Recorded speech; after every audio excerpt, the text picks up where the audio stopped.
to you live from the ECN in the capital. My name is Johnny Konja, and we are here to observe the launch of the electoral calendar here at the ECN headquarters in the capital. A very, very important event that, of course, is going to be outlining the timeline as well as the key activities that the ECN, of course, will be undertaking for the year 2025. But here to talk to us all about it and also the expectations and then the preparations around this whole event is the ECN spokesperson, Adevet Siluka. Adevet, always a pleasure to be talking to you. Thank you so much. I know it's been a long day, probably. Yeah? Yeah, pleasure to have you. Absolutely. And, always a pleasure for you to have you as our media broadcaster. Talk to us about the significance of the ECN always having to launch the electoral calendar for the year. Well, you see, the electoral calendar is a roadmap to the electoral activities. As you are aware, we are going to be conducting the Regional and Local Authority Council this year. Yeah. And this sets as a roadmap to the conduct of these elections, outlining the key electoral activities that needs to be rolled out across the electoral cycle. It encompasses of the print or gazette. Yep. Those are proclaim and gazette those statutory dates, and these are the days of the supplementary registration of voters. As you are aware, any election is preceded by a supplementary registration of voters. So the supplementary registration of voters is statutory requirements according to the Electoral Act. Now that has to be gazetted. And then we come to the nomination of candidates. Right. Nomination of candidates is also statutory. So these are the dates that are going to be announced by the chairperson, as well as the actual polling day. When is the special day, special polling day, and when is the actual polling day? So this is what we are expecting to unveil today. Yeah. Now, talk to us about perhaps some of the the dates that are possibly key or the highlights. Yes. That we're also going to be seeing being launched as part of the calendar today. Well, what we are going to launch today is the calendar and then the voter and civic education campaign. Yep. Under the voter and civic education campaign, we'll then unveil when are we starting with our voter and civic education campaign, what to expect, and how long is it going to run. And then in the electoral calendar, like I have highlighted, is what statutory dates that does the nation has to expect in terms of when will the supplementary registration of voters start and when will it end. What do you need to then to register in supplementary registration of voters, or what it entails. Yeah. And then we'll move on to the nomination of independent candidates, as well as candidates from political parties, when that is going to be open and when is it going to close, when is it going to be the public sitting, and to stand out, except that we are still going to conduct the elections under the current law, using the current system that we have used in the previous election that was in November 2024. And of course, we have enhanced here and there in terms of our systems. We have ensured that we intensify training of our polling officials to ensure that they are able to execute, their duties. And we have also, as in preparation for this, enhanced our modules, the integrated mobile voter registration system, to ensure that we incorporate that training to intensify the training of IT officials that will be deployed across the regions. Absolutely. Yeah. Talk to us about the program. What does the program look like for today? We're expecting, of course, a speech as well as the introduction, or rather the breakdown of the launch as well. All right. We expect obviously the full bench of the commissioners to be here. The CEO will be here, and our keynote will be Honorable Lucas Sinimbo Moha, the chairperson of the National Council. As you are aware, the commission reports to National Assembly, so he will be the key keynote speaker today. And then we expect presentation. The CEO will go into details of the highlights of the electoral calendar and what to expect from today moving forward. And then the commissioners will then go into what does it entail when we say Regional and Local Authority Council, and how do they differ from the Presidential and National Assembly elections. And then we'll conclude with our voter and civic education campaign. what is the strategy that we are going to employ, what are the objectives, when to expect, when to start, and when to end. Yeah. So this is obvious what to expect. We're also seeing a significant amount of political parties also present, or some still perhaps to make their way. The importance of actually having them here. Yes. Talk to us about that. Of course, we have invited key stakeholders to attend. I think you have seen quite a few of them. We have invited political parties, we've invited registered organizations and associations, we invited a civil society organization, we have invited faith-based organizations, and we have invited the Minister of International Relations to extend the invitation to obviously the diplomatic missions accredited to Namibia. Yeah. So we expect all these to be present today, and the significance of this is that these are our key stakeholders. I forgot one key stakeholder, that is the media. Of course. I think most of them are here. Actually. You can't leave us out. Exactly. So as we move today, we move together on this election cycle from where we start today until the end of this. So that is the purpose that we are launching, so that we are on the same page as we move. Yeah. The by-elections ended just not too long ago from now. What is the first priority then moving after the launch of the electoral calendar? What is going to be the first ECN's priority moving from here today? Our priority from today onwards is to then start with our intensifying our voter and civic education activities. Yeah. We will start rolling out all the information materials that we have, and we want to make sure that we are in every corner of the country disseminating the information that will be shared here today. We also want to go to an extent of interpreting this information to ensure that it reaches the masses of the people. We want to target particularly the youth and marginalized to ensure that these processes reach them. We also want to intensify our social media campaigns, as well as the radio and other media campaigns, so that from today everyone knows when to go and register as a voter, and what are you required to go and register as a voter. Somebody might have already been registered and be wondering, do I still need to go and register? This is some of the information that we'll start sharing from now onwards. And also where to go and register, because somebody needs to know, where do I go and register and what do I need to take along. So these are kind of information that we are going to start rolling out from today. Absolutely. What's also quite visible is that the regional council as well as the local authority elections kind of bring out a low turnout of voters as well. Judging from even the previous, just recently, the recent by-elections, what is the ECN doing to really make sure that those numbers actually become bigger and that voter turnout actually is significant this time around? Yeah, voting in Namibia is voluntary. However, as a commission, we are mandated to carry out voter and civic education. And what we have done, like I have alluded, is that we are going to roll out a robust voter and education campaign, but we also want to collaborate or call upon stakeholders to also collaborate with the commission, because this cannot be wholly the responsibility of the commission. It is a citizen responsibility. So we as a country have a role to play in assisting to increase the voter turnout, especially with regional and voter education. With regional and local authority council elections. Yeah. Going forward, perhaps your final remarks before we say goodbye. We are going to be live streaming this event wherever you are finding yourself. It will be on NBC, so you can follow us as we unfold today's business. So it's always a pleasure to talk to you, Deveta, and always all the best, of course, as we carry out this event. Thank you very much.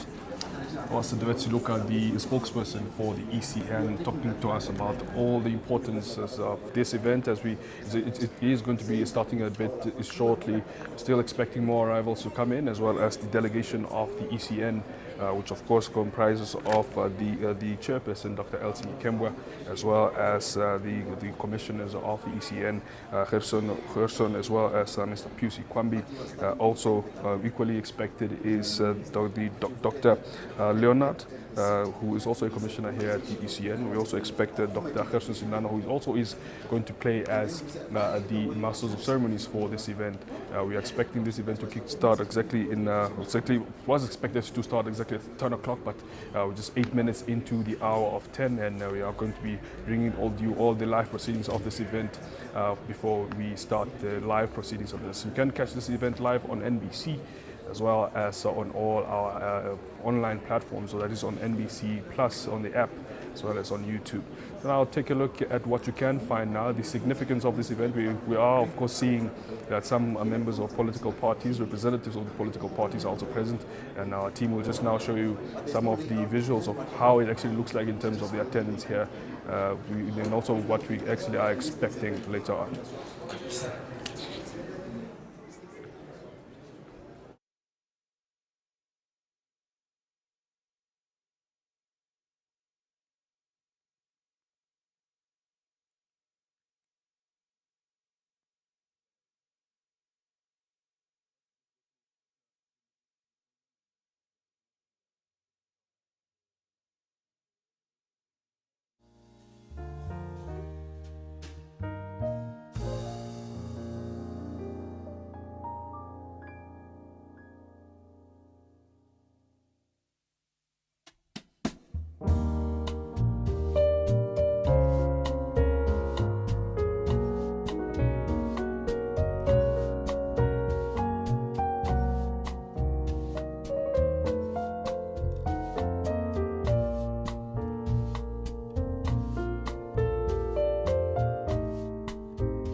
officials expected here at the ECN for the launch of the 2025 electoral calendar to be done here by the Electoral Commission of Namibia. But just to take you through briefly through the program for today, as of course mentioned earlier by the spokesperson of the ECN, we are expecting the chairperson of the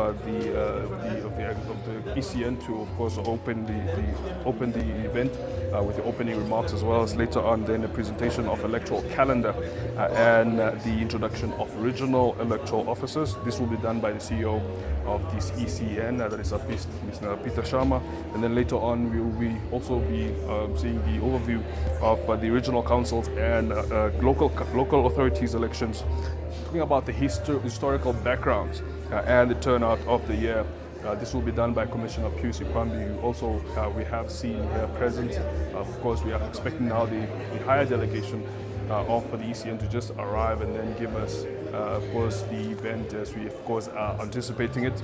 After that, we expect then the keynote address that will be done by Honorable Lucas Sinimbo Muha, who is the Member of Parliament and also the Chairperson, rather, of the National Council of Namibia. This will be the keynote address on the official launch of the electoral calendar, democracy awareness campaign. So we also will be learning more about what exactly Namibia is looking into in terms of the campaigns as far as election is concerned.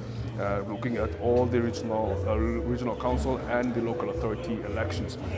And then after that, shortly the event will then be ending with a vote of thanks expected by Dr. Emerentia Leonard, who is also a commissioner of the Electoral Commission of Namibia.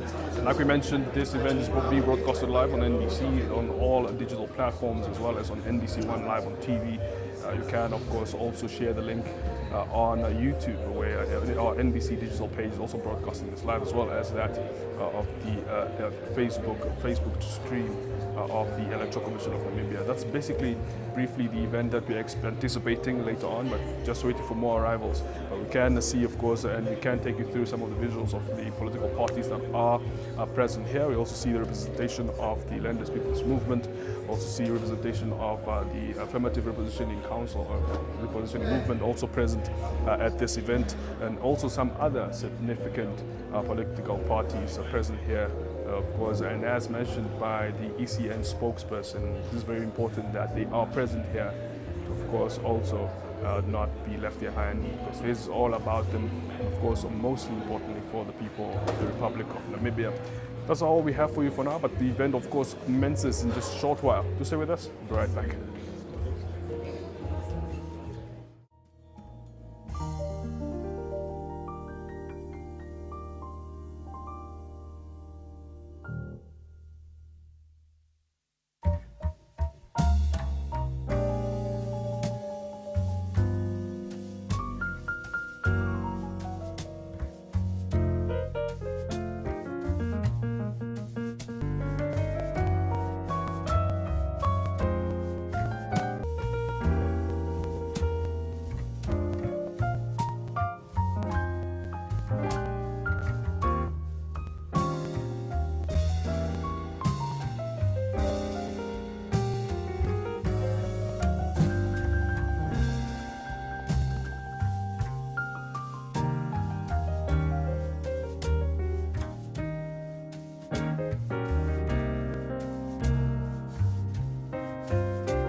the guy who signaled to me that apparently he will do the counting so I can start. I just want to see where he is. The NBC person.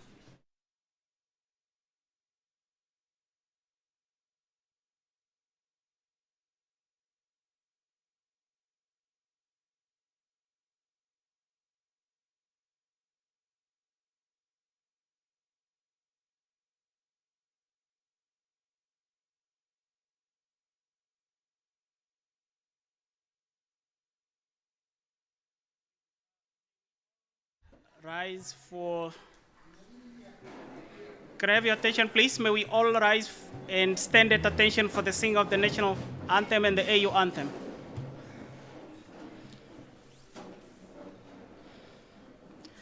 Let's all stand at attention.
Thank you. May you remain standing. At this juncture, let me invite Commissioner Shenona for the prayer or the benediction.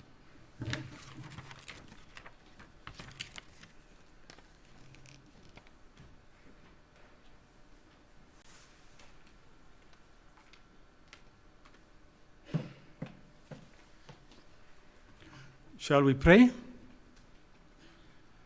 Heavenly Father, we do not pray as a formality, but we pray because we know you.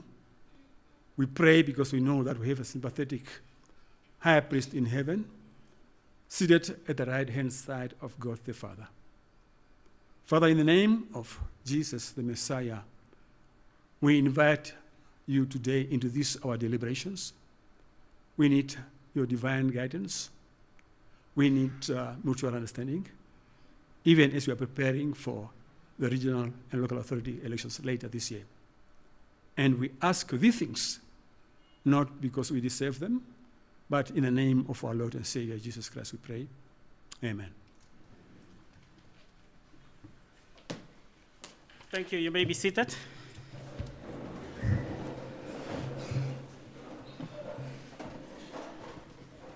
I'm Gerson Sendano, and I will be the Director of Ceremonies for this event today.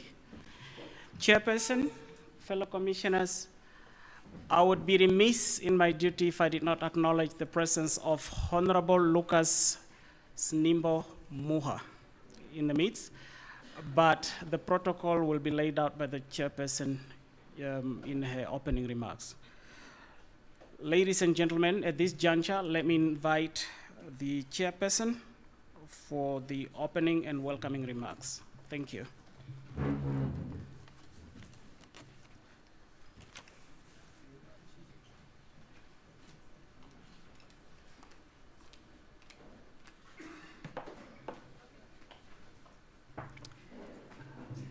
Honorable Lucas Sinimbo Muha, Chairperson of the National Council, and our keynote speaker for this morning, fellow commissioners, Mr. Peter Sharma, CEO, Management and Staff of ECN, representatives of the Political Liaison Committee, representatives from government offices, ministries, and agencies, civil society organizations, non-governmental organizations, faith-based organizations, esteemed members of the media, distinguished invited guests, ladies and gentlemen, good morning. Let's try again, good morning. Is it so cold that you can't greet back? It is my great pleasure to welcome you all to the Electoral Commission of Namibia for the launch of the 2020 comprehensive roadmap that encompasses all electoral processes for the 2025 electoral cycle. It outlines key milestones and activities to be carried out under each phase of the electoral cycle, namely the pre-election phase, the election phase, and the post-election phase. In preparation for the execution of the 2025 electoral cycle, the Commission conducted a comprehensive electoral review of the 2024 Presidential and National Assembly elections, covering key electoral activities related to the conduct of voter and civic education campaign, general registration of voters, and polling processes. As we are witnessing the launch of the 2025 electoral calendar today, I'm pleased to inform you that the Commission completed and produced the performance assessment and post-election report for the 2024 Presidential and National Assembly elections following this review. The report considered all findings and recommendations submitted by all stakeholders accredited to observe the 2024 national elections. It is also worth informing you that the report was subsequently submitted to the Speaker of the National Assembly in accordance with Section 116 of the Electoral Act as amended. I wish therefore to assure our electoral stakeholders that the report will become a public document, but only after the Speaker has formally tabled it in the House and the National Assembly has considered it. As we are preparing for the 2025 regional councils and local authority elections, today marks a significant milestone in our democratic journey as a nation. It is a day when we are once again reaffirming our commitment as a Commission to a transparent, fair, and inclusive electoral process. The launch of the electoral calendar is not merely the showcasing of dates, it is a beacon guiding us towards an active engagement in our democratic rights and responsibilities. On behalf of the Commission, I would like to express our gratitude to Her Excellency Dr. Netumbo Nandi-Ndaitwah, President of the Republic of Namibia, for considering and approving the statutory dates recommended by the Commission in accordance with Section 64 of the Electoral Act. I equally wish to register our appreciation to our stakeholders who worked tirelessly alongside with the Commission to develop this important roadmap, paving our collective journey towards the conduct of the 2025 national elections. In terms of the Electoral Act, the Commission is required to conduct a supplementary registration of voters prior to any election. Hence, the upcoming elections will be preceded by a supplementary registration of voters. The main purpose of this SRV, as we call it in short, SRV stands for Supplementary Registration of Voters, is to register eligible voters who have turned 18 years old after the conclusion of the general registration of voters last year on the 1st of August. Additionally, it aims to register those who might have lost their cards, or their cards are damaged, or burned, or wish to change their addresses. So basically what it means is that only the categories that I have mentioned will qualify for registration during the supplementary registration process. If you are fully registered last year, you do not need to come and register. Fully means what? You registered Presidential, National Assembly, regional councils, but also local authorities. Let me just emphasize that. We noticed that last year, there were people who registered, but they did not register for the local authority elections. This is your opportunity. There are various reasons. You might not have come with the requisite documents. Now it's your opportunity to make sure that you are registered for all the elections. And of course, your card is valid for a period of 10 years. It is important to note that unlike last year's general registration of voters process, the SRV will only take place within the country and will not be conducted at Namibian diplomatic missions for obvious reasons. The upcoming elections will be strictly constituency and local authority based. Voters will need to vote in their constituencies or local authority areas where they are registered. As we unveil the Voter Education Awareness Campaign, let us take a moment to reflect on its significance. Voter and civic education is the foundation of an informed electorate. It is not enough to merely exercise our right to vote.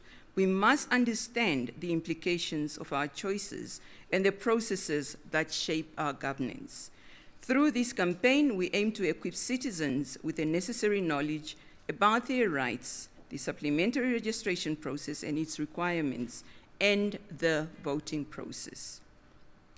We have designed our campaign to reach every corner of our nation. Like last year, this will be a collective effort together with our stakeholders to ensure that no one is left behind. From urban centers to the remote areas, our outreach will be inclusive and accessible. We believe that by engaging with citizens through the media, whether it's conventional media or digital platforms, community gatherings, and tertiary school debates, we can foster a culture of active participation of all our citizens where everyone feels that their voice matters. In the coming month, we'll also focus on youth engagement as they represent the future of our nation.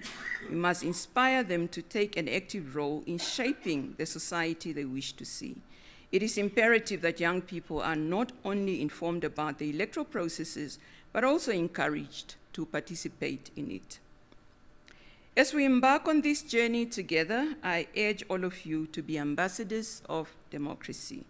Share what you learn, engage in discussions, and encourage those around you to be informed and involved.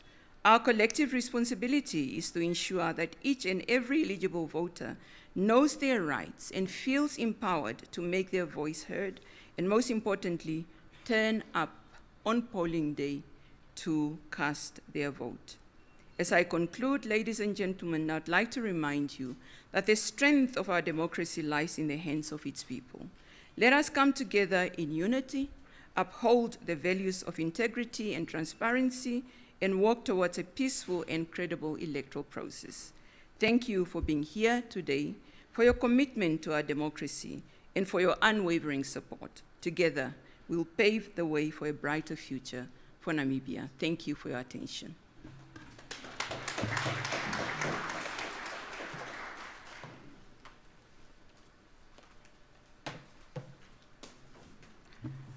Thank you, Chairperson, Dr. Elsingi Kemba, for that comprehensive welcoming remarks. Please feel at home. This is ECN House, your house. I can tell you, you're already feeling at home now. Even Honorable Scraver is busy feeling at home. Next, without wasting time, is the presentation of electoral calendar and introduction of regional electoral officers. This will be presented by the CEO, Mr. Peter Sharma. Let me now invite Mr. Sharma to come to the podium and do the presentation.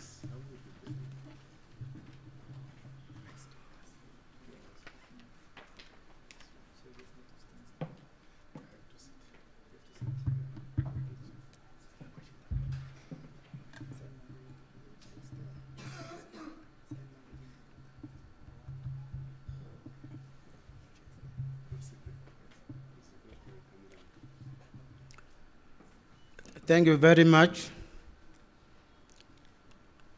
Program Director, our Chairperson, Dr. Elsin Kembwa, our Keynote Speaker, Honorable Lucas Nimbo Muha, dear invited stakeholders and guests, allow me to stand by the protocols established already. My presentation is in two parts, and please allow me to do first the introduction, then the presentation of the electoral calendar.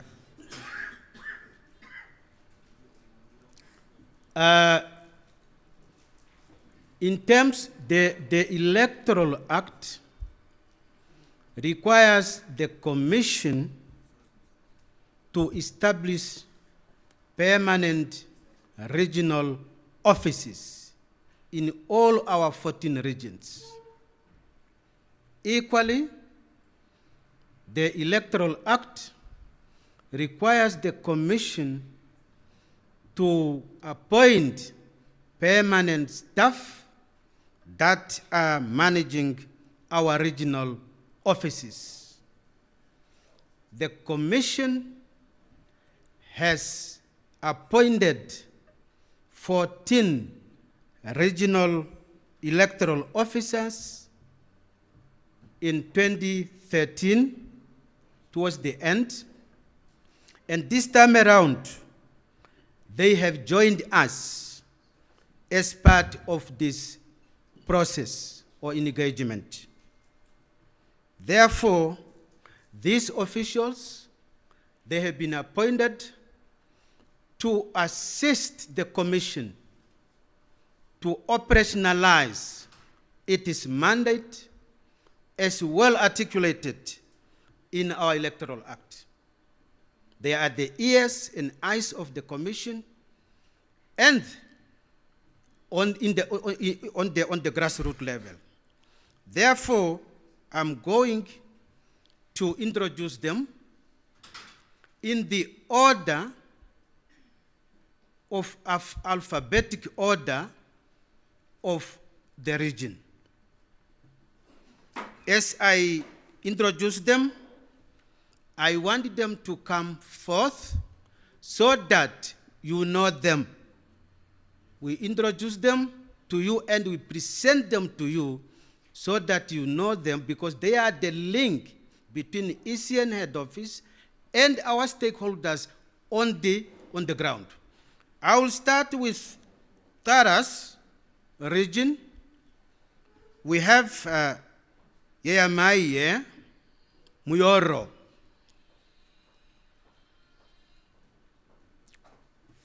The second, we have Erongo region. We have Aune Ndakeva.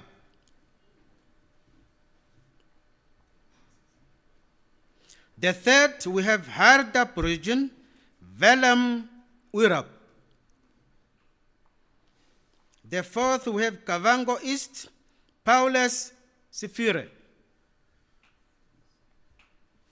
The fifth, we have Kavango West, Elizabeth Fisachi. The sixth, we have Commerce region, Judika Fikunawa. The seventh, we have Kunene region, Mike Ganyone. The eighth, Ohangwena region, Henok Hanga. The ninth, Omaheke region, Joseph Amandi. The 10th, Omsati region, Elizabeth Shiningayamwe.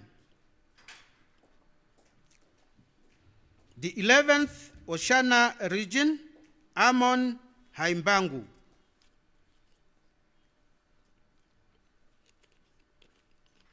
The 12th, Oshikoto region, Esther Hipangelwa. And then the 13th, Ochodonjupa region, Victoria Amtenya. And then the last one, the 14th, is Zambezi region, Leslie Simwanza.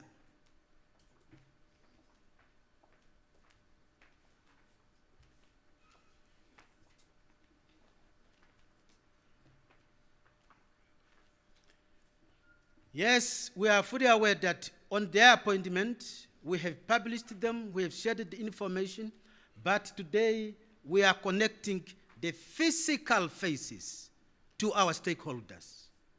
These are our eyes and ears that represent the Electoral Commission of Namibia in every region, so that you know them, and when you have issues in the region, at least it paves the way for engagement at a regional level. So I think that's all what we want, unless you have something else. Okay. Good. So that is the first item of my presentation.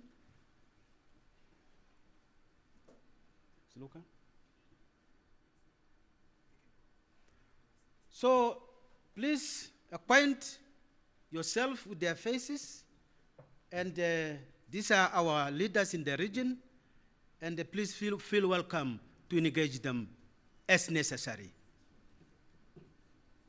Thank you very much. You may have.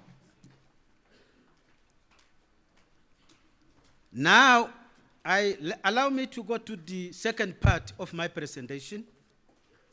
My presentation covers the overview of the electoral calendar, the phase of the electoral calendar, or phases of the electoral calendar that include the pre-election phase, the election phase in detail or in summary, and then the post-election phase. Those are the core areas that we are going to dwell on.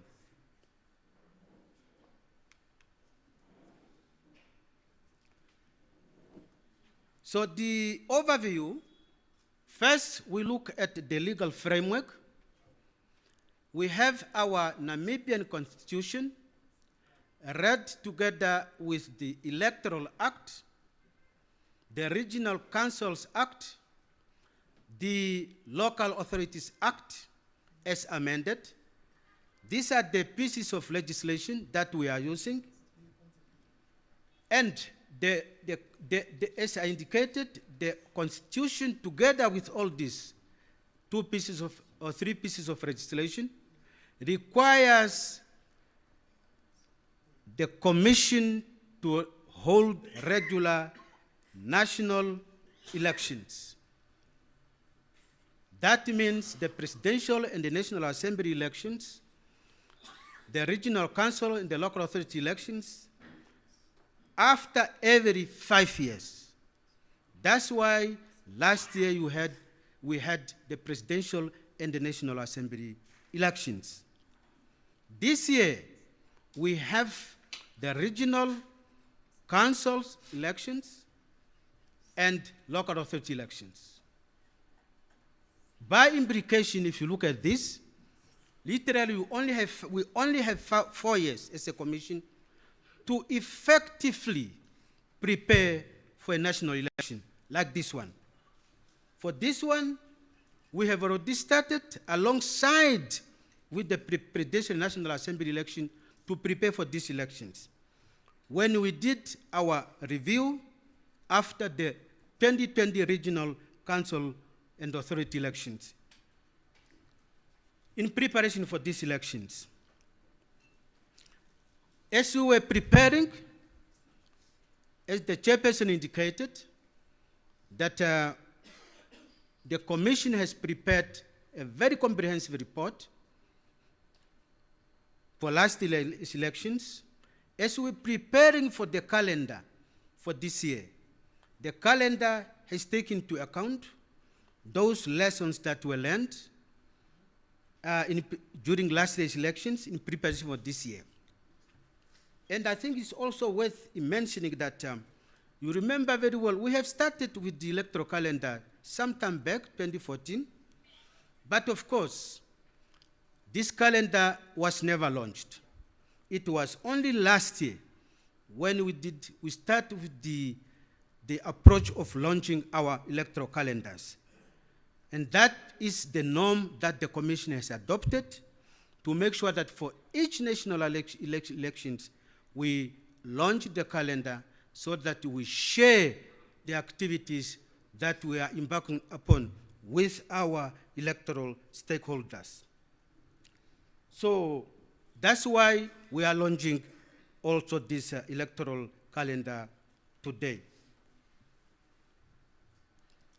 Two, we are looking at significance of the electoral calendar. What do we mean with the electoral? What do we really mean when we're talking about the electoral calendar? The electoral calendar, in our context, is the administrative and operational framework within which planning and preparation for the conduct of any elections, being national elections that I have already mentioned, or by-elections, are executed. In other words, for you to conduct any election, you must have electoral calendar because it outlines all the activities. Of course, it also serves as a roadmap which is guiding the Commission in executing and achieving targets of set electoral-related activities, as we are going to share with you later. Of course, it also serves as a contract between the Commission and our electoral stakeholders, because we present it to you and we also come to you to update how we fared on the progress, the challenges, the achievements. And that's what we mean there.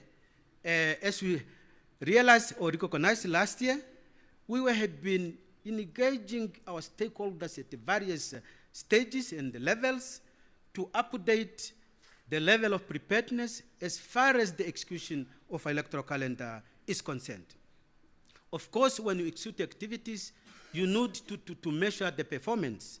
It also serves as a yardstick to that effect.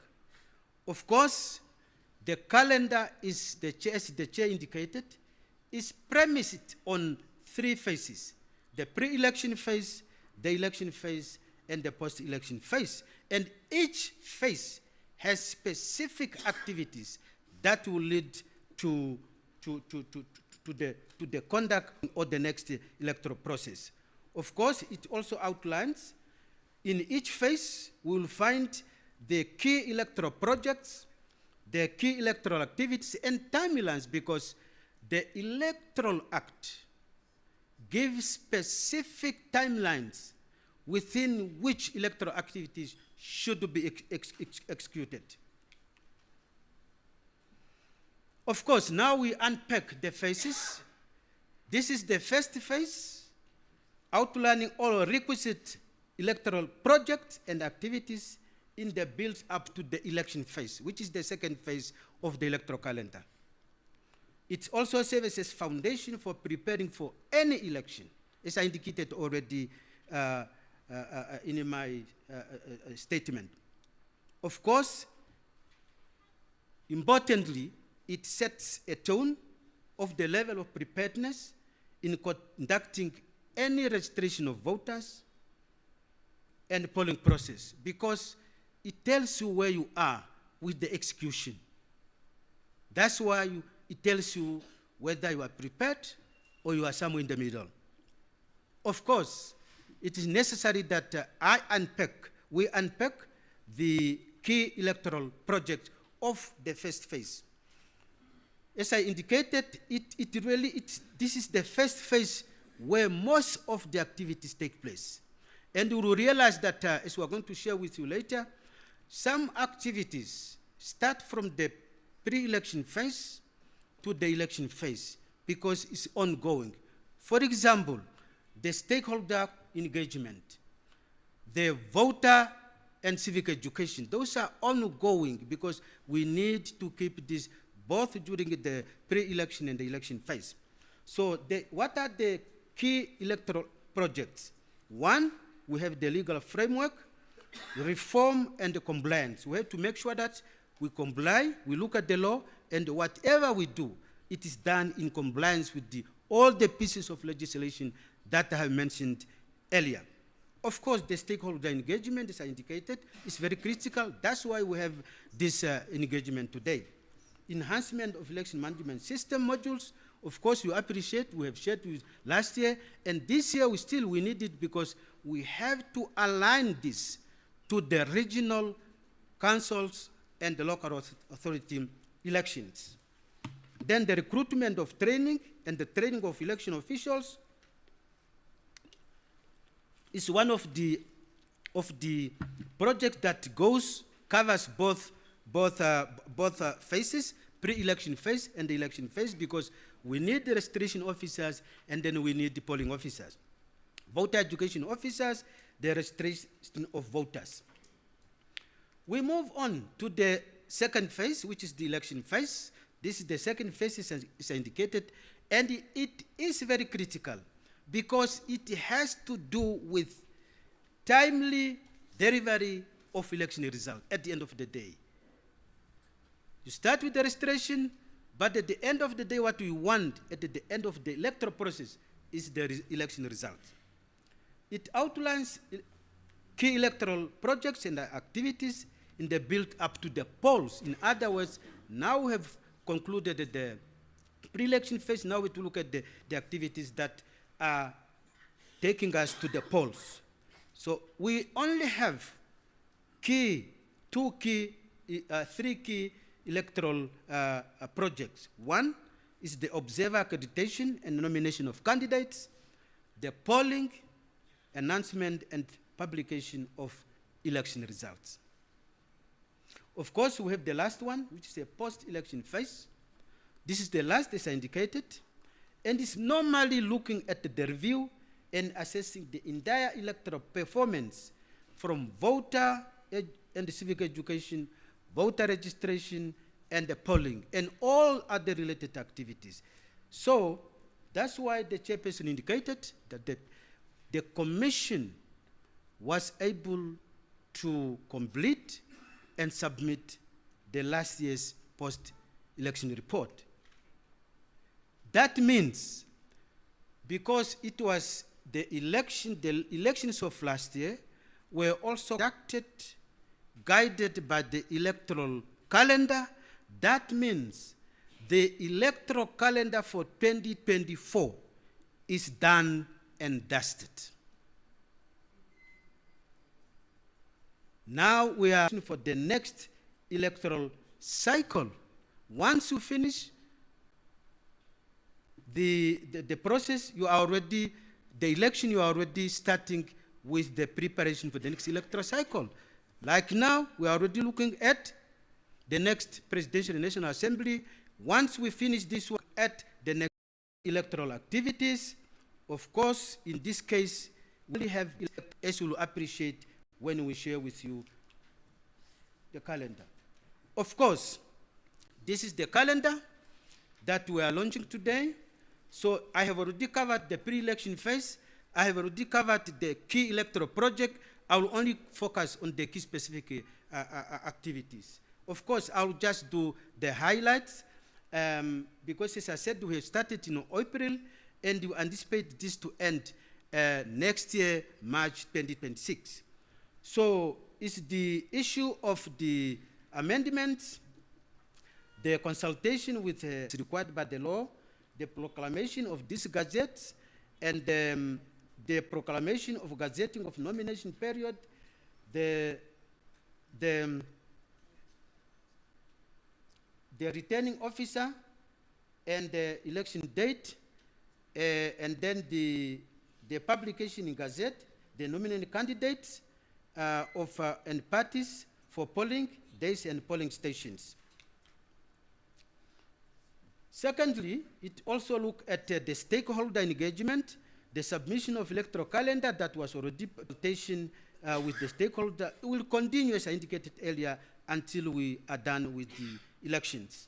The review of established registration venues, we have already done that, and very soon we are going to share with our stakeholders. Then I think the revised version or the revised selection and appointment of supervisors, that was already done. The supervisors on board, they are on the field to make sure that we are prepared for the SRV, and the induction was already done, and the recruitment of officials and the polling officers.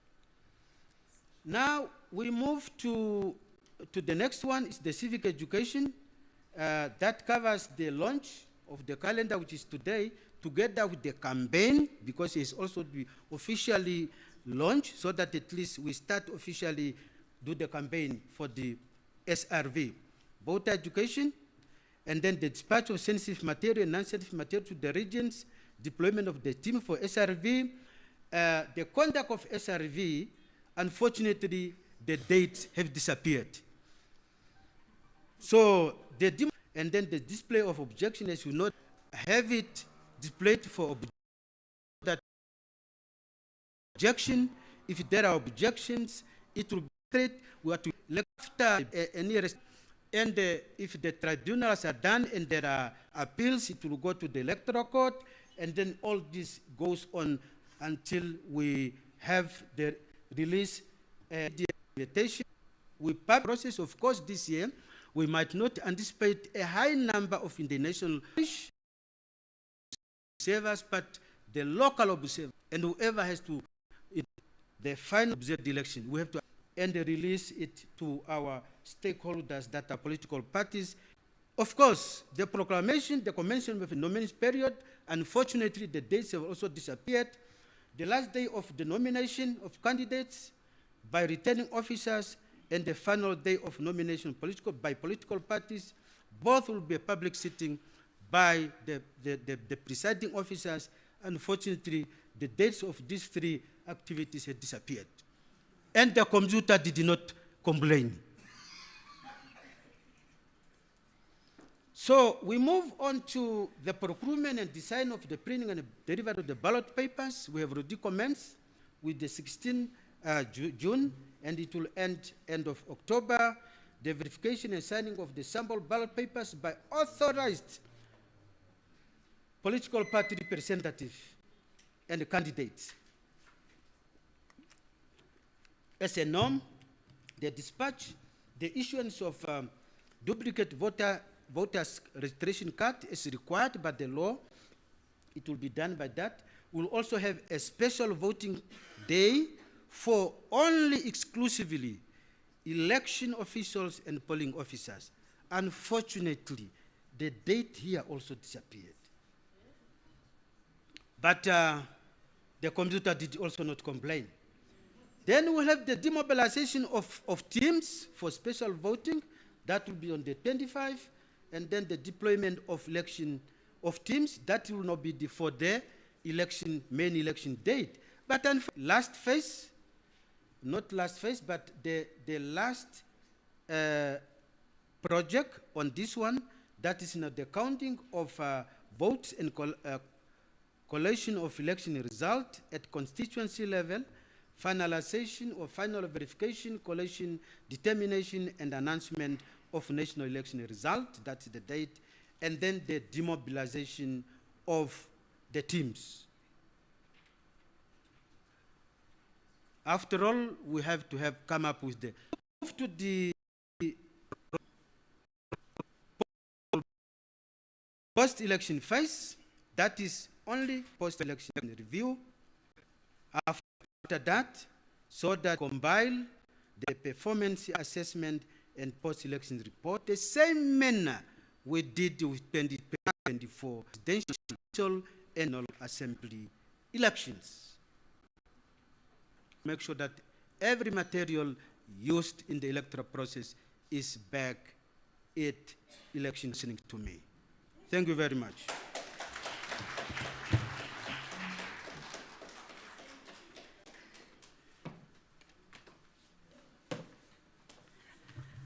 Okay, thank you, CEO. He concluded by saying he will be guilty in the eyes of the Lord. I think I'll also be guilty in the eyes of the Lord if I leave the information and the dates that have disappeared. I think they should reappear. Very soon the information will reappear. You remember he said the dates have disappeared and the computer did not complain? I think out of the spirit of solidarity and togetherness, so the dates will come back and the information that have disappeared have reappeared. Thank you.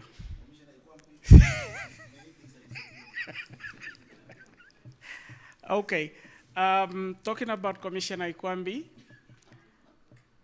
the legal mind, his job will be not just to present but to expound.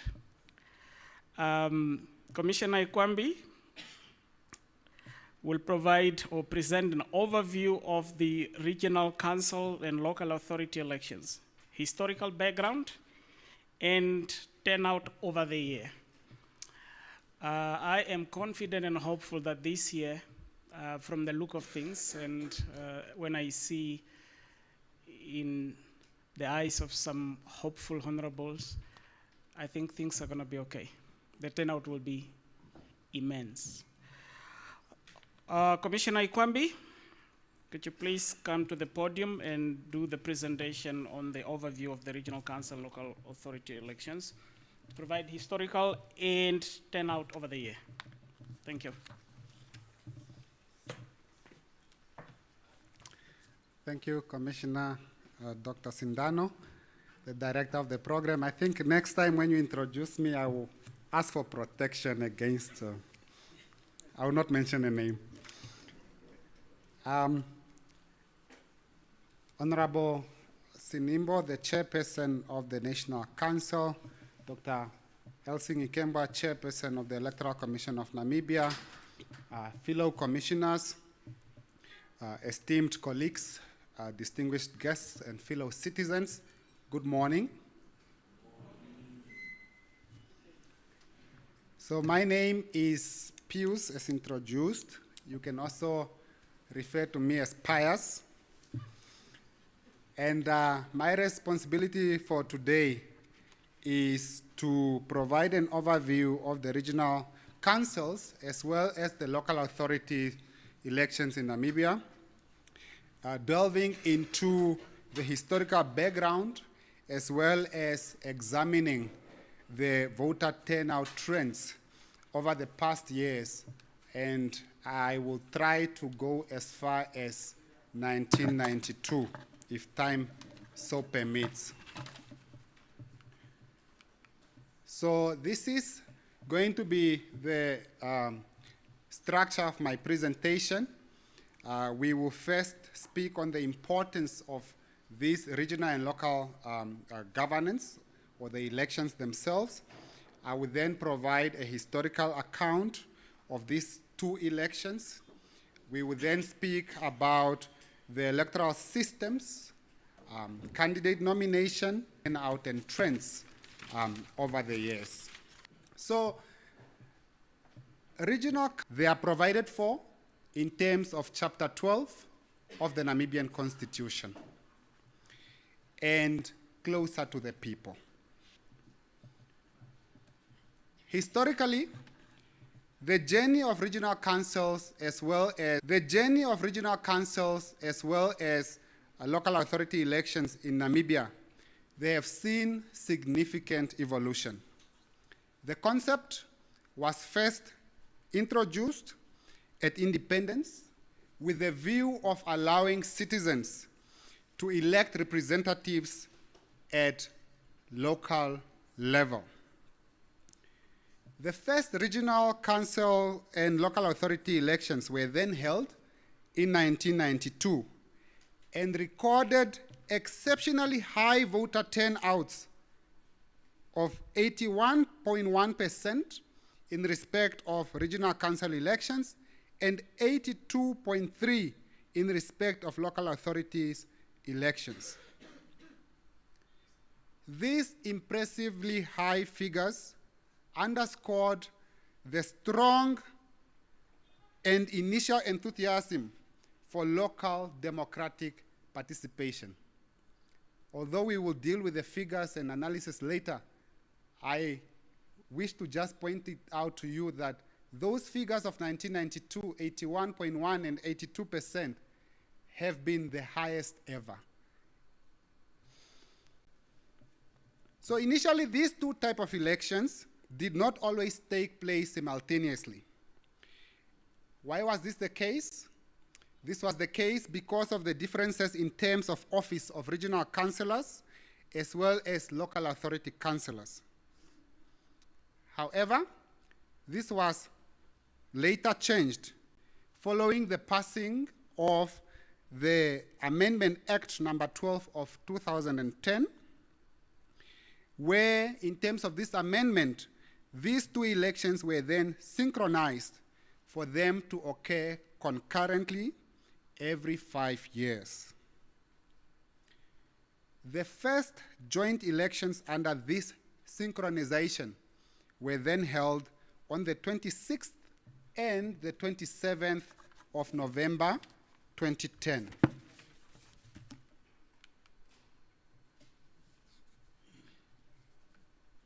Remember, I spoke about the historical evolution of this type of elections. Following that amendment, another landmark development was enacted, which changed the electoral landscape of the country, and this was with the promulgation of the Electoral Act in 2014, Act number 5 of 2014.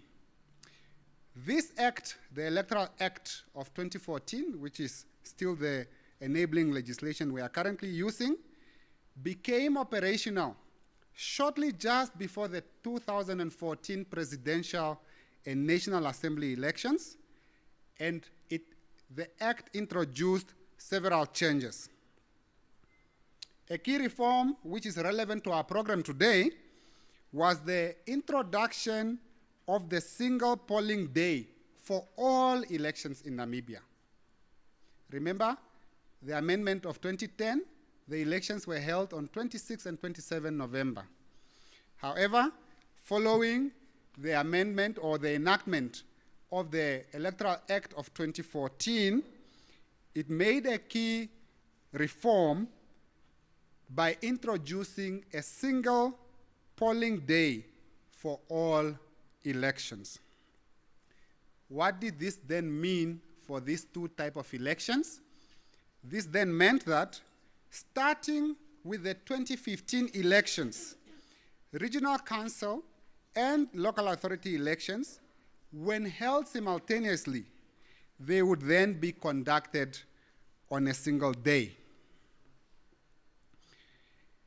The Electoral Act of 2015 or 2014, beg your pardon, when read together with Article 94B of the Namibian Constitution, mandates the Electoral Commission of Namibia as the exclusive body to organize, direct, supervise, manage, and control the conduct of elections and referenda in a free, fair, credible, transparent, and impartial manner, as well as to strengthen constitutional democracy and promote democratic electoral processes.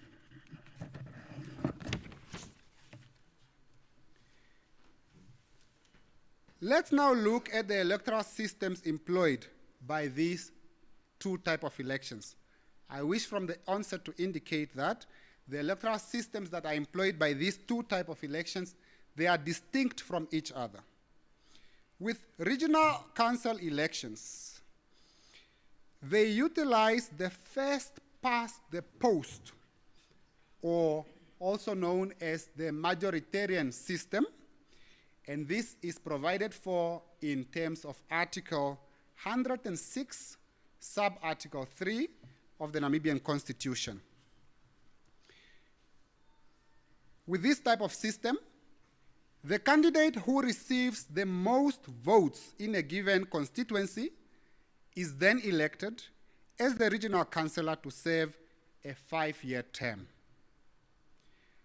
Candidates for regional council elections can be nominated either as a member of a registered political party, as an independent candidate, provided that in the case of an independent candidate, that nomination is supported by at least 150 registered voters from that respective constituency.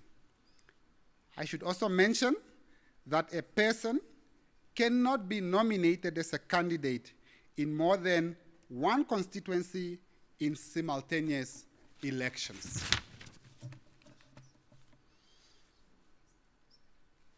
Let's now look at the local authority elections.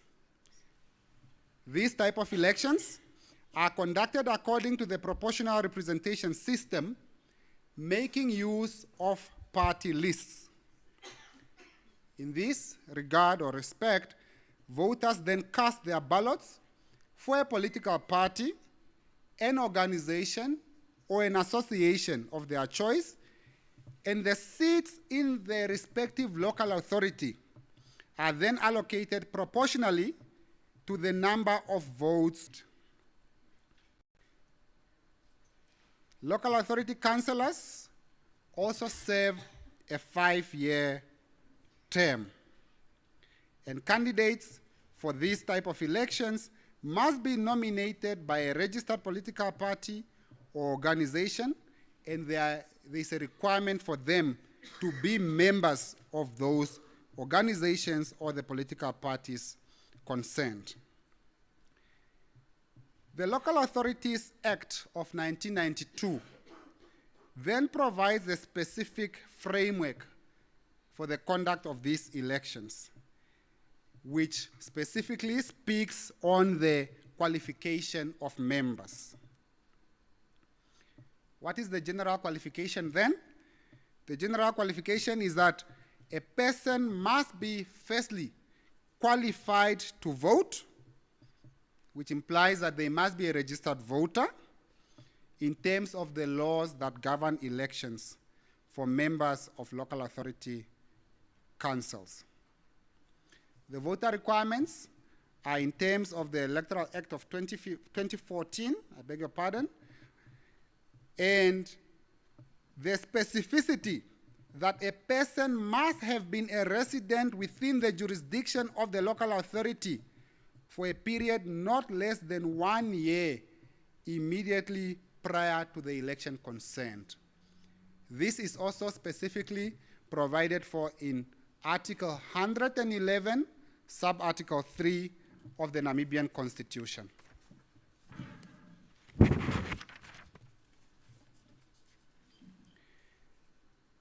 The Local Authorities Act also specifically provides that where an officer or an employee of a local authority council accepts nomination as a candidate for the election as a member of such local authority council,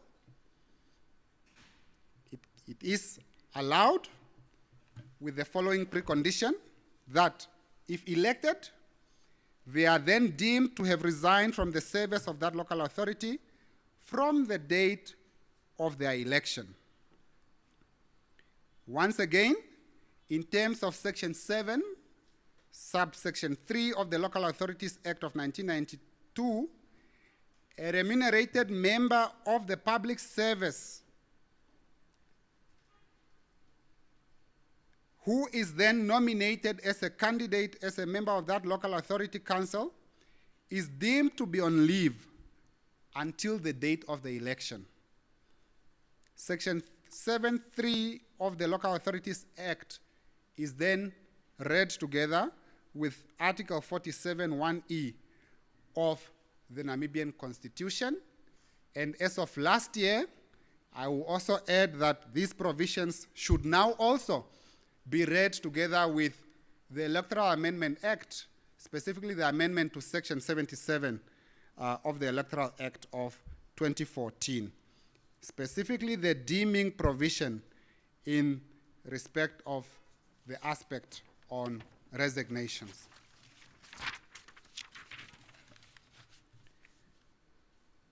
Let's now deal with the boundary and delimitation and administration.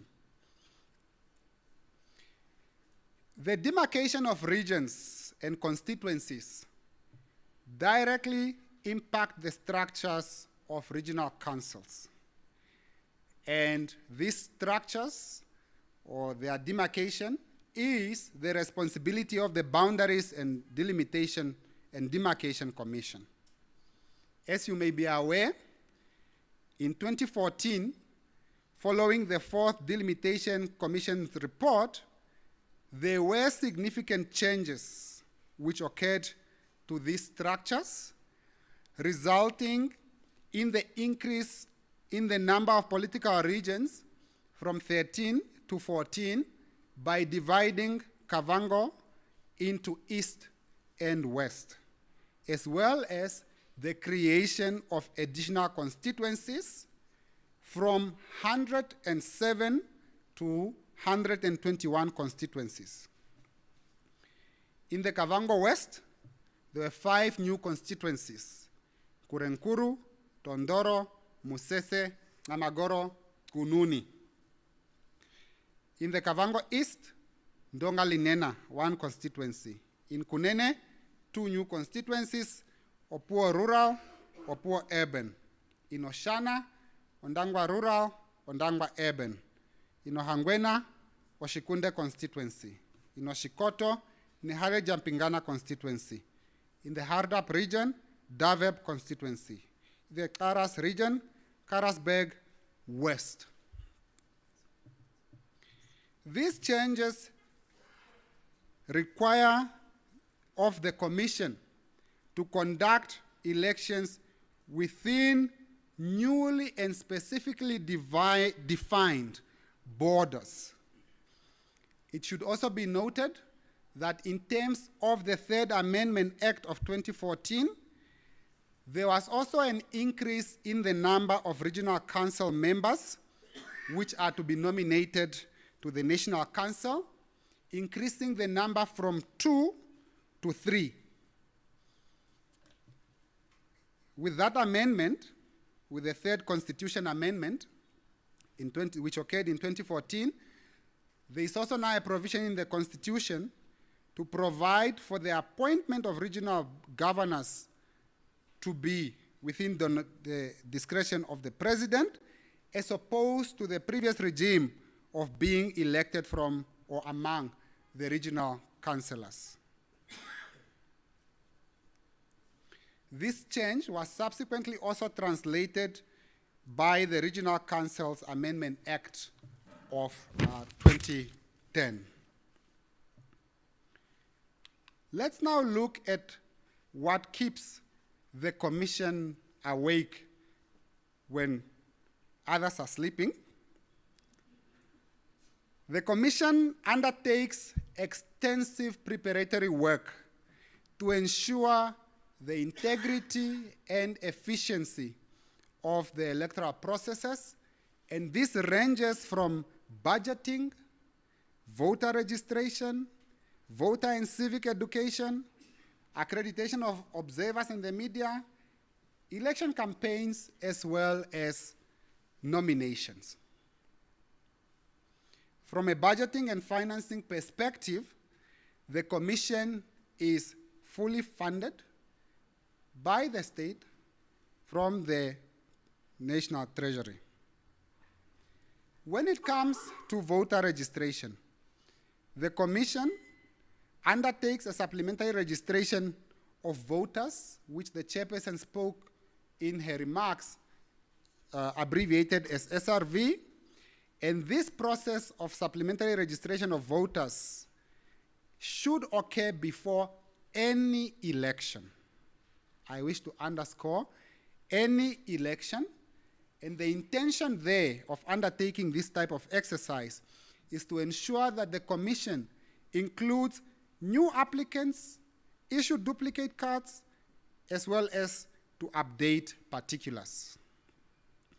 In 2015, the Commission, during the supplementary registration of voters, noted or registered 74,034 voters. And this number of 74,000 comprised of 29,583 new applicants, as well as 44,451 duplicates. In 2020, a supplementary registration of voters exercise was also conducted, where a total number of voters registered was 188,000. And this figure comprises of 96,247 in respect of new applicants, as well as duplicates or replacements accounting for 95,066. Now, following the conclusion of the voter registration exercise, as the CEO presented earlier, provisional voters' registers are then prepared, published, and displayed for public scrutiny and objections. The CEO spoke about the lodging of these within the magisterial districts, also known as electoral tribunals, and if there are any appeals going up until the electoral court. From our records, we note that there were no objections lodged against the provisional voters' registers in 2015, as well as in respect of the 2020 Regional Council and local authorities elections, or for any of the other by-elections that the Commission conducted.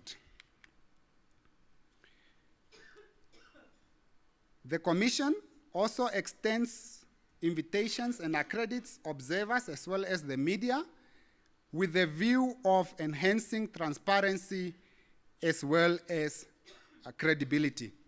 Like the CEO presented earlier, the trend that we have observed is that there is less enthusiasm to observe regional council and local authority elections when you compare it with the presidential and National Assembly elections. When it comes to the aspect of election campaigns, the Commission has noted that past election campaigns for both regional council and local authorities were generally conducted in a peaceful manner, and political parties largely adhered to the code of conduct for political parties. I think as stakeholders that are here, we deserve to clap for the political parties in that respect, and it is only, we can only hope that this trend continues with these coming elections. Let's give each other a hand.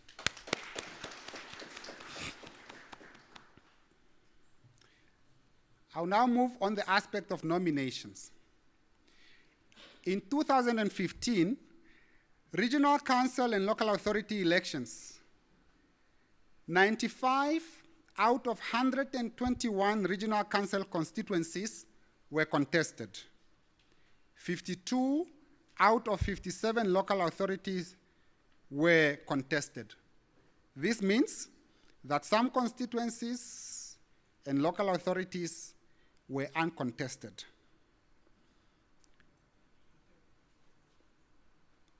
So 26 regional constituencies and 5 local authorities were uncontested. I'll mention only the 5, the 26 are too many. The 5 local authorities are council and local authority elections. 117 out of 121 regional council constituencies were contested, and all 57 local authorities were contested. This means that 4 regional constituencies were uncontested, and these were Mankupi, Kurenkuru, Tondoro, as well as Ovodhia. Let's now look at the voter turnout over the years since 1992. As you can see from the screens in front of you, the turnout has really been perennial, which is a concern for us, because since the historically high figures in 82% in 1992, the figures started dropping. From what you are seeing on your screens now, you can observe that in respect of regional council elections, after the 81.1% peak in 1992, the turnout significantly then dropped to 40% in 1998. It then somehow recovered in 2004, recording a turnout of 57.5%. But then it returned again and then remained stagnant in the upper 30s from 2010. In the recent elections, there has been a gradual increase, rising from those staggering 30% to 39.6% in 2015, and then reaching a turnout of 43.2% in 2020. Despite the recent modest upward trend in 2020 that we have seen in the earlier display, these figures, in our view, still remain lower than the turnout in national presidential and national assembly elections, and certainly far below the impressively high participation rates seen in the 1992 regional and local authority elections. These low turnout figures are indeed a cause of concern to the Commission.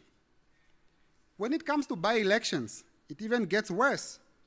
For instance, in 2019, on Dangwa Urban, the by-election held there recorded a turnout of merely 23%.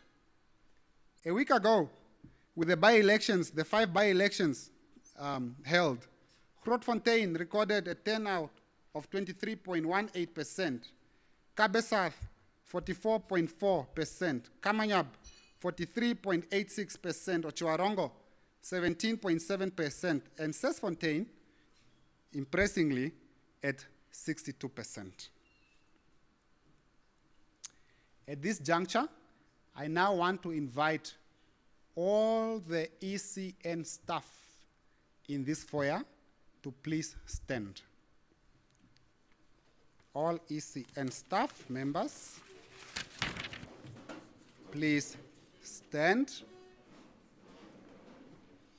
I now invite the CEO to also please stand. I now invite my fellow commissioners to also please stand.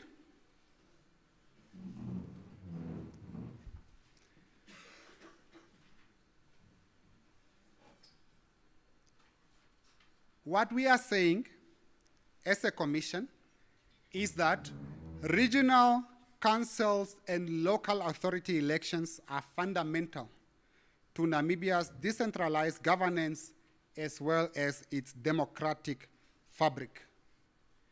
In this regard, and I'm speaking for all of us now, we wish to assure you as our esteemed stakeholders that we remain steadfast in our resolve to execute our mandate in a free, fair, credible, and transparent manner, and to continuously assess and improve the electoral systems and processes. Our commitment extends to addressing the challenge earlier alluded to of voter apathy in these 2 types of elections, as well as to foster greater public participation. We are continuously learning from our past experiences and implementing recommendations to enhance every aspect of our electoral cycle. I thank you.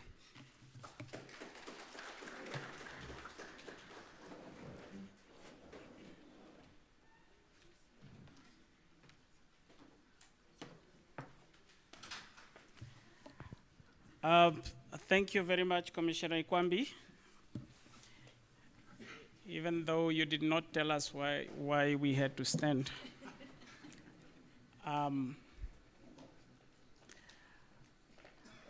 have just noticed let me be more inclusive. We have just noticed that sometimes when you make a joke, it leads to what they call in art, suspension of disbelief. Looks like joke of the date having disappeared has created a permanent suspension of disbelief. While we keep you in suspense as far as the date for election is concerned, it appears that that joke has created a permanent suspension of disbelief. It was a joke. It was a joke. The information will come when the keynote speaker speaks. So that information will come. So my sincere apology if you misunderstood the CEO. Normally, CEO don't make jokes.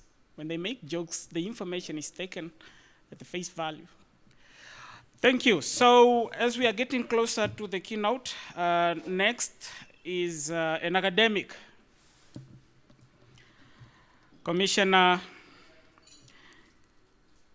Gerson Waripi-Shenuna will present Voter and Civic Education Awareness Campaign Strategy. Commissioner Shenuna, at this juncture, let me invite you to the podium to present the Voter and Civic Education Awareness Campaign Strategy. So, dear media, the information is coming. Please don't make headlines. Okay.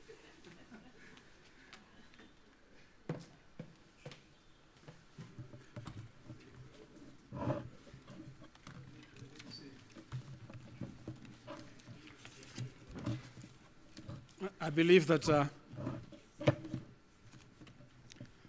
have a bit of a flu, so I hope my voice will not let me down.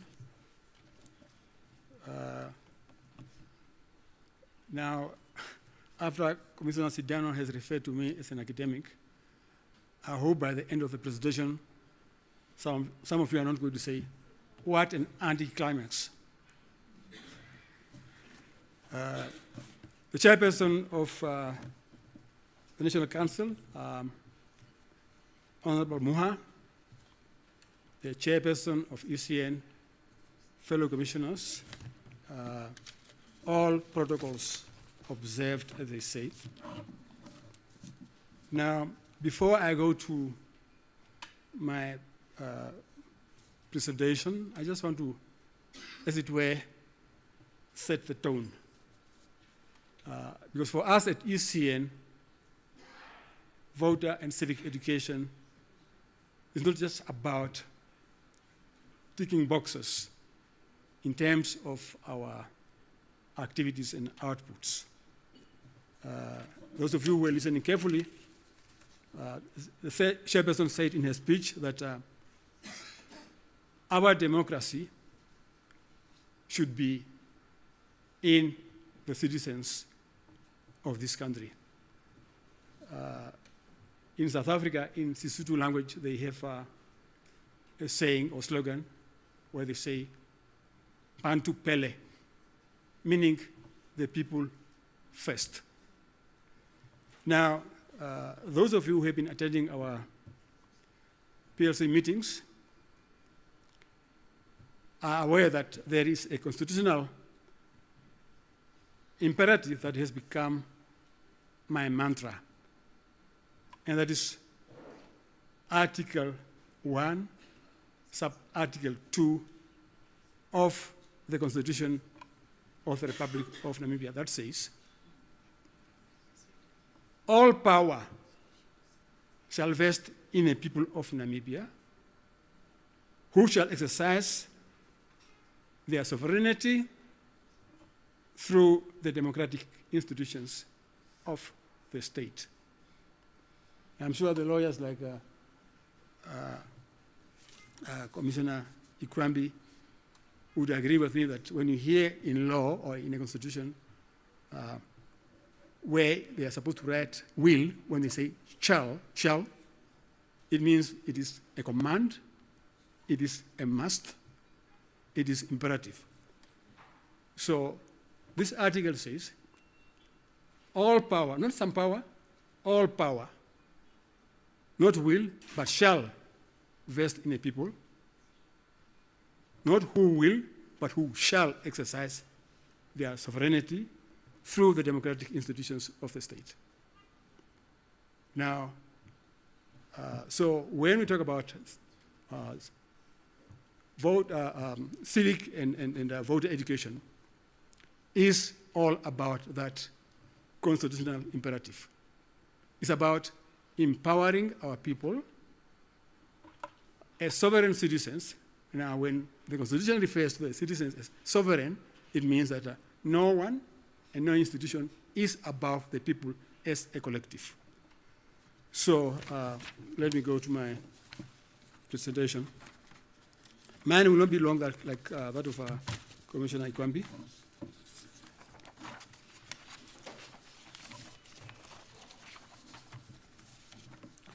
Let's start with the framework, where we are going to talk about introduction and presentation overview. And under introduction, we are going to look at some key objectives. Then number 2, we'll go to target audiences. 4, community engagement that will involve youth-centric programming.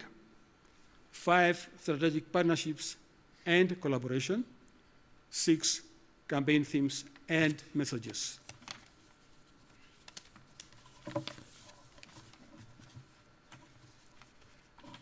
Introduction.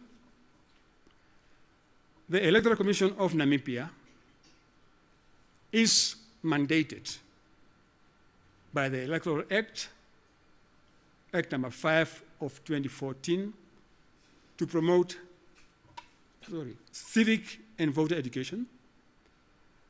Our comprehensive strategy aims to inform, educate, and empower Namibian citizens ahead of the 2025 supplementary registration of voters and regional council and local authority elections. Through multiple platforms, inclusive of outreach campaigns, we seek to foster trust in the electoral systems. We aim to strengthen democratic participation, especially among the youth, marginalized groups, and first-time voters.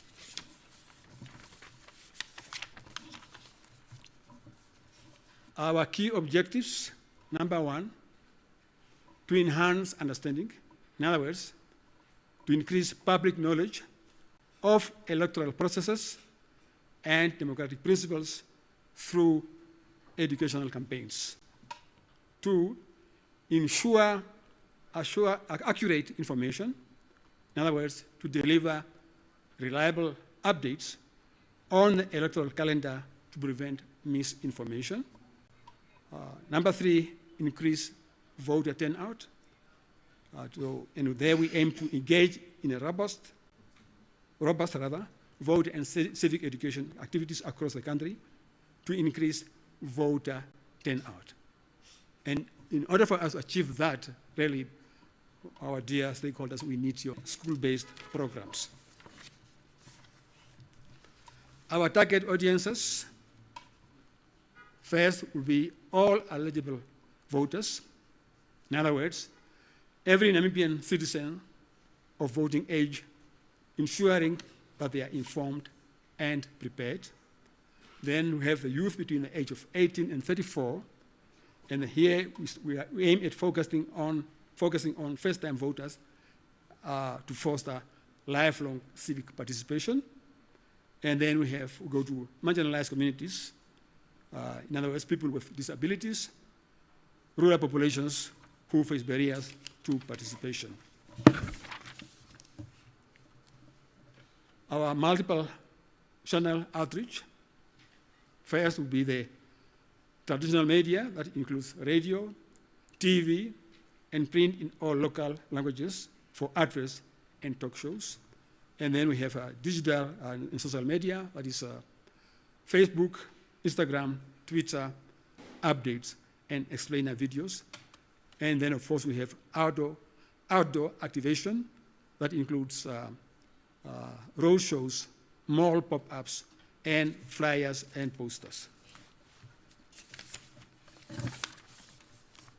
Then we have community engagement, which includes face-to-face sessions, and that is, amongst other things, civic education workshops, school forums, town hall meetings, constituency outreach in all 14 regions. And then, of course, also we have creative approaches that includes theater and music-based performances, participation in trade fairs and expos, call center for inquiries and support. Then we have youth-centric programming that includes school debates. In other words, inter-school debates on electoral themes to engage young minds. Then we have the youth ambassadors. We had one last year during the elections, and she really did an excellent job. That will involve peer-to-peer education to increase youth participation. And also we are planning to have campus events that will deal with election-themed activities at schools and universities.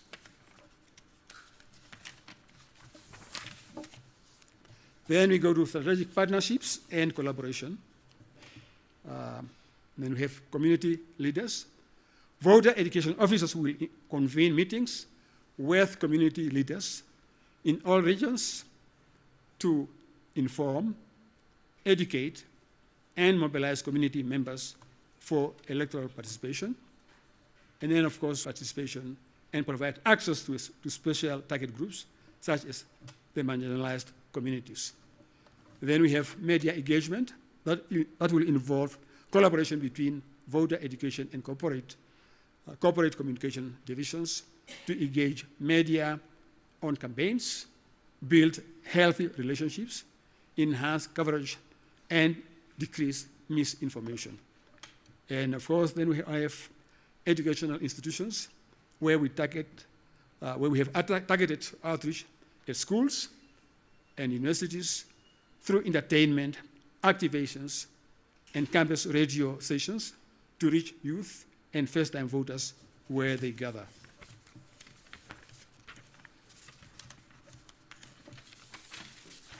We're almost there. Just fasten your belts. Then our campaign themes and messages. The main theme is enhancing confidence and trust in electoral processes. Enhancing confidence and trust in electoral processes. Our campaign title, Get Involved, serves as a direct call for active participation, urging citizens to engage in registration and voting as fundamental democratic responsibility. And our slogans are, your future lies with youth, get involved in your future, get involved in elections, democracy thrives when you participate, get involved, your future lies with you, get involved. Our key educational messages, number one, eligibility and requirements for voter registration. And I think those who have interest in this, especially political parties and associations, should take note so that you can also take these messages to your supporters out there. Number two, about the importance of selecting local leaders, and I'm sure Commissioner Ikwambi eloquently dealt with that one. Then three, functions of regional and local authorities. Four, correct marking of ballot papers. Then understanding rejected ballots and their impact.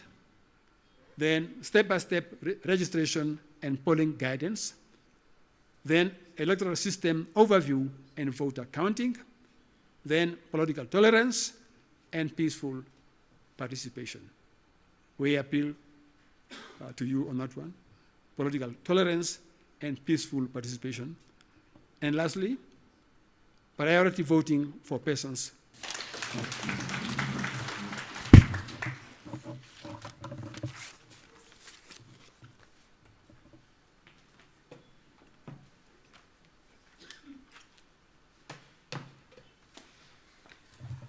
Okay, thank you. Thank you very much, Commissioner Shianuna.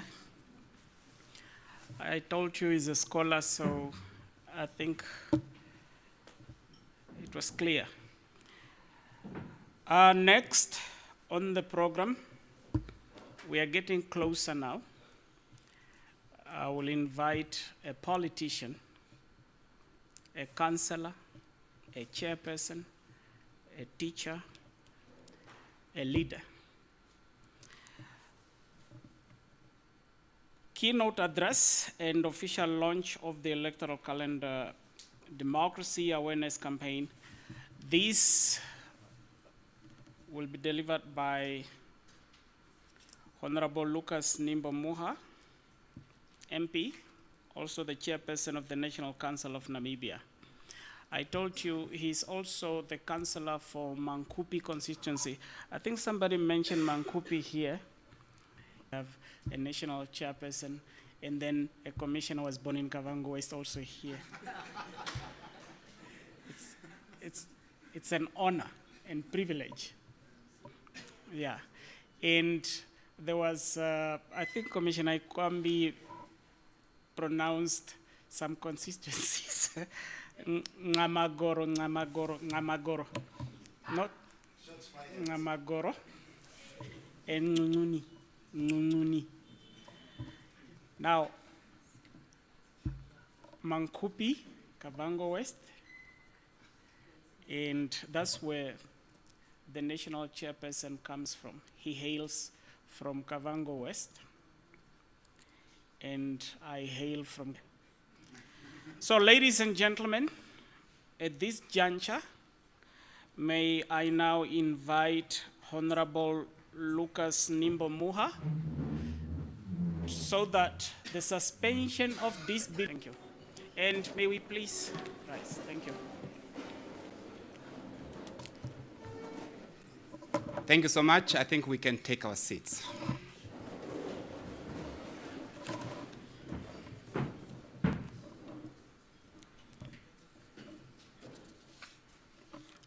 Director of this program, Dr. Sindano, I think you were right to say that you have observed a smile in my face after a constituency, Mankupi, was mentioned among the few that were not contested for during the 2020 elections. I think I deserve a round of applause.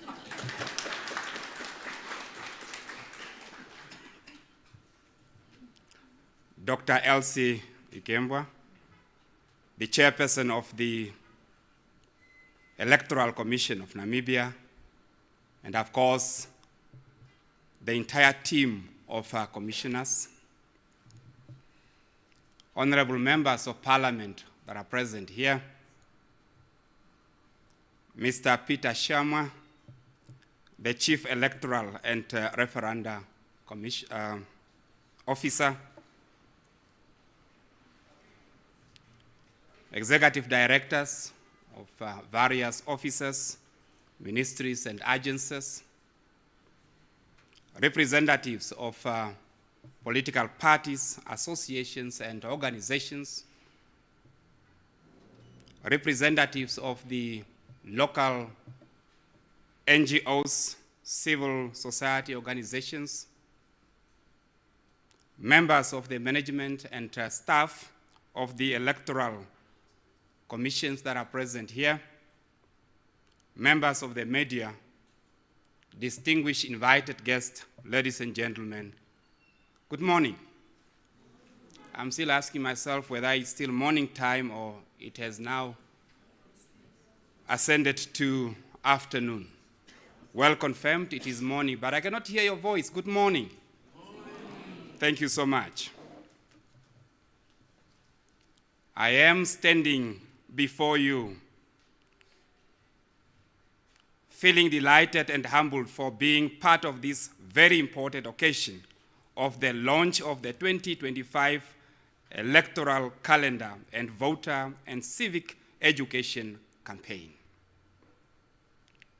This event set in motion the electoral program and activities that will culminate in the 2025 Regional Council and Local Authority elections towards the end of this year. In Namibia, elections are held every 5 years with the purpose of giving a chance to the people, and I'm referring to the Namibian people, the citizens of this country, to choose their representatives. Conducting and participating in the election in Namibia is a constitutional obligation. The Electoral Commission of Namibia, in accordance with the Constitution, is an exclusive body mandated to direct, to supervise, manage, and control the conduct of elections and referenda. It is therefore indeed my great honor today to officiate at the launch of the 2025 electoral calendar and voter education campaign. Both the Namibian Constitution and Electoral Act, Act number 5 of 2014 as amended, require the country to hold back-to-back national elections. This year marks another significant milestone since the first Regional Council and Local Authority elections held in 1992. The 2025 elections will be the 7th democratic elections in a row. We are doing well as Namibians.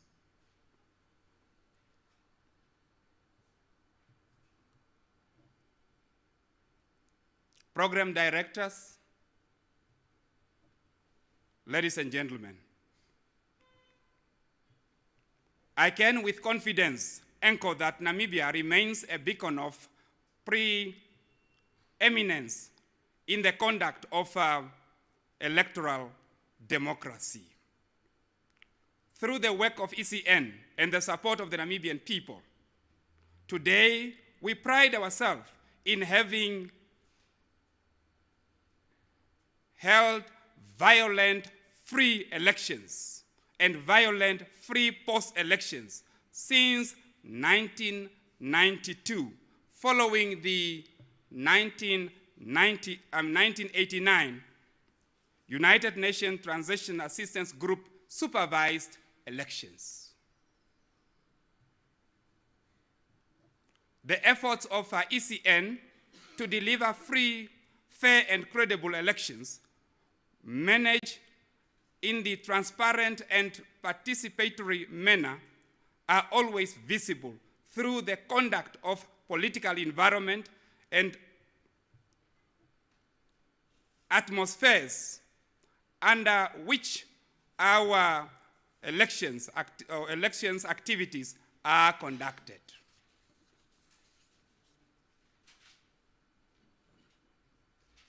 What no one can take away from ECN is indeed the strive to uphold the right and the freedom as provided for in the Namibian Constitution, such as the right to vote,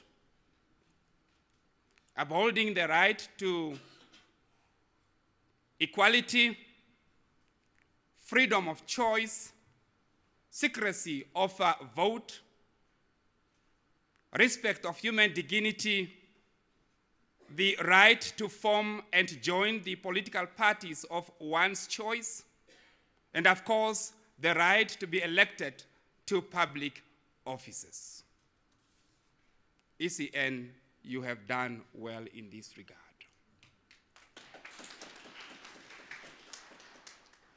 Moreover, this includes the freedom of expression, freedom of assembly, freedom of association, and the freedom of movement. Program Director, elections are one of the most important pillars of democracy and must be held periodically as legally required to ensure the progress of democratic governance. As eligible citizens, elections accords us an opportunity to exercise our right and freedom to choose our political leaders.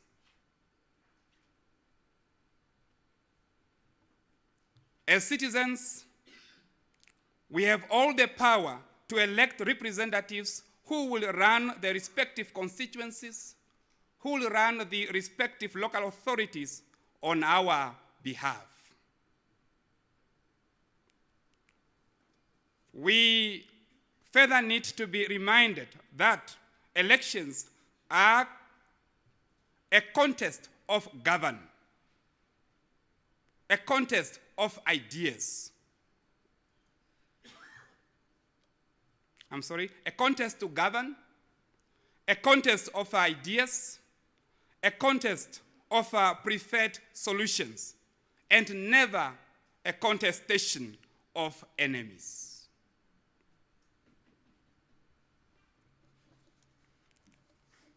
We can achieve all this if necessary attention is given to civic and voter education. All democracies need to pay relentless attention to the civic and voter education of citizens, the timely registration of voters, the conduct of regular, free, and fair elections, which are the cornerstone of our democratic society. Program Director, let me pose this question. Why should anyone or everyone vote in the regional council and local authority elections? There are many answers, but the most appropriate one is because a regional council and local authority elections serve as foundation for requisite social and infrastructure development at the regional, constituency, and local authority levels. And that would mean that our participation in the elections to come is so vital because of the functions of the regional councils and the local authorities. Local authorities and regional councils are charged with the mandates to plan for and deliver basic and essential services. This includes, among others, planning for education, and that is good education, planning for healthcare, housing, water and sanitation, food security, public work, civil service, utilities, and social services. This implies that there is that a direct relationship or connection between the level of provisions of service and the standard of efficiency at which the services are delivered, and hence the quality of life we enjoy in our communities today.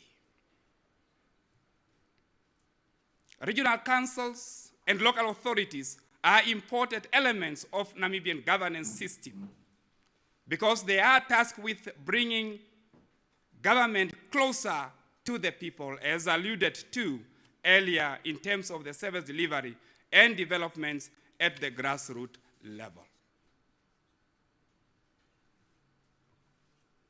These local representatives are charged with the responsibility of dealing with bread and butter issue, which affect the ordinary citizens of this country on a daily basis. And I have to repeat this for the sake of the public. The local representatives are charged with the responsibility of dealing with bread and butter issues which directly affect the ordinary citizen of this country. Program Director, it is therefore reasonable to conclude